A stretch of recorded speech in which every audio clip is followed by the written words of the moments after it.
Hello guys, welcome back to our channel box office studio. Rajasaab movie postpone అయిందా లేదా అని ఒక్క ముక్కలో చెప్పాలంటే నేను చెప్తా వినండి. ఎండాకాలంలో ఎండలు కొట్టడము, వర్షాకాలంలో వర్షాలు పడడము, చలికాలంలో చలి పెట్టడము, అలాగే మన ప్రభాస్ అన్న మూవీసు పోస్ట్ పోన్ అవడం, ఇవన్నీ ఒకటే.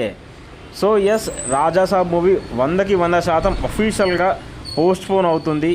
ఏప్రిల్లో రిలీజ్ అవ్వట్లేదు. ఆగస్టులో అయితే ఒక కొత్త రిలీజ్ డేట్ని అయితే అనౌన్స్ చేయబోతున్నారు రాజాసాబ్ మూవీ టీం వాళ్ళు. మరికొద్ది రోజుల్లోనే మనకు ఈ అనౌన్స్మెంట్ అయితే రాబోతుంది. మేబీ న్యూ ఇయర్కి అయితే మనకు కొత్త రిలీజ్ డేట్ అనౌన్స్మెంట్ ఇచ్చేస్తారేమో, లేకపోతే సంక్రాంతికైనా ఈ అప్డేట్ అయితే ఇస్తారు. సో ఖచ్చితంగా రాజాసాబ్ మూవీ అయితే పోస్ట్ పోన్ అయిపోయింది భయ్య, ఇక అందులో డౌటే లేదు.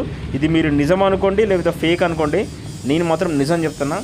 100% Rajasaab movie postpone from April to August. ఇక ఆగస్టులో డేట్ అయితే తెలియదు. ఇక తెలిసింది కదా, మన ప్రభాస్ అన్న మూవీస్ అంటే ఖచ్చితంగా పోస్ట్ పోన్ అవుతాయి. మనం ప్రభాస్ అన్న మూవీస్ వస్తున్నాయంటే ఒక డేట్ అనౌన్స్ చేస్తే ఆ డేట్కు రాదని మనం ముందే ఫిక్స్ అయిపోవాలి. సో గాయస్, ఏప్రిల్ దాకా అవసరం లేదు, ఇక మనం ఆగస్టు దాకా వెయిట్ చేయాల్సిందే అంతే. ఇక